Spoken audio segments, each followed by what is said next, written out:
ನಾನು ಕಂಬದಳ್ಳಿ ಹನುಮಪ್ಪ ಮುನಿಯಪ್ಪ ಎಂಬ ಹೆಸರಿನ ನಾನು ಕಾನೂನಿನ ಮೂಲಕ ಸ್ಥಾಪಿತವಾದ ಭಾರತದ ಸಂವಿಧಾನದ ವಿಷಯದಲ್ಲಿ ನಿಜವಾದ ಶ್ರದ್ಧೆ ಮತ್ತು ನಿಷ್ಠೆಯನ್ನು ಹೊಂದಿರುತ್ತೇನೆಂದು, ನಾನು ಭಾರತದ ಸಾರ್ವಭೌಮತ್ವವನ್ನು ಮತ್ತು ಅಖಂಡತೆಯನ್ನು ಎತ್ತಿ ಹಿಡಿಯುತ್ತೇನೆಂದು ಮತ್ತು ಕರ್ನಾಟಕ ರಾಜ್ಯದ ಮಂತ್ರಿಯಾಗಿ ನನ್ನ ಕರ್ತವ್ಯಗಳನ್ನು ಶ್ರದ್ಧಾಪೂರ್ವಕವಾಗಿ ಮತ್ತು ಅಂತಃಕರಣಪೂರ್ವಕವಾಗಿ ನಿರ್ವಹಿಸುತ್ತೇನೆಂದು, ಭಯ ಅಥವಾ ಪಕ್ಷಪಾತವಿಲ್ಲದೆ ರಾಗದ್ವೇಷ ಇಲ್ಲದೆ ಎಲ್ಲ ಬಗೆಯ ಜನರಿಗೆ ಸಂವಿಧಾನಕ್ಕೆ ಮತ್ತು ಕಾನೂನಿಗೆ ಅನುಸಾರವಾಗಿ ನ್ಯಾಯವಾದದ್ದೇನೇ ಮಾಡುತ್ತೇನೆಂದು ದೇವರ ಹೆಸರಿನಲ್ಲಿ ಪ್ರಮಾಣ ಮಾಡುತ್ತೇನೆ.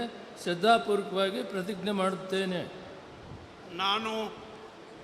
ನಾನು ಕಂಬದಳ್ಳಿ ಹನುಮಪ್ಪ ಮುನಿಯಪ್ಪ ಎಂಬ ಹೆಸರಿನ ನಾನು ಕರ್ನಾಟಕ ರಾಜ್ಯದ ಮಂತ್ರಿಯಾಗಿ ನನ್ನ ಪರ್ಯಾಲೋಚನೆಗೆ ತರಲಾಗುವ ಅಥವಾ ನನಗೆ ತಿಳಿದು ಬರುವ ಯಾವುದೇ ವಿಷಯವನ್ನು ರಾಜ್ಯದ ಮಂತ್ರಿಯಾಗಿ ನನ್ನ ಕರ್ತವ್ಯಗಳ ಯುಕ್ತ ನಿರ್ವಹಣೆಗೆ ಅಗತ್ಯವಾಗಿರಬಹುದಾದ ಸಂದರ್ಭದಲ್ಲದೆ ಅನ್ಯಥಾ ಯಾರೇ ವ್ಯಕ್ತಿಗೆ ಅಥವಾ ವ್ಯಕ್ತಿಗಳಿಗೆ ಪ್ರತ್ಯಕ್ಷವಾಗಿ ಅಥವಾ ಪರೋಕ್ಷವಾಗಿ ತಿಳಿಸುವುದಿಲ್ಲ ಅಥವಾ ಬಹಿರಂಗಪಡಿಸುವುದಿಲ್ಲ ಎಂದು ದೇವರ ಹೆಸರಿನಲ್ಲಿ ಪ್ರಮಾಣ ಮಾಡುತ್ತೇನೆ.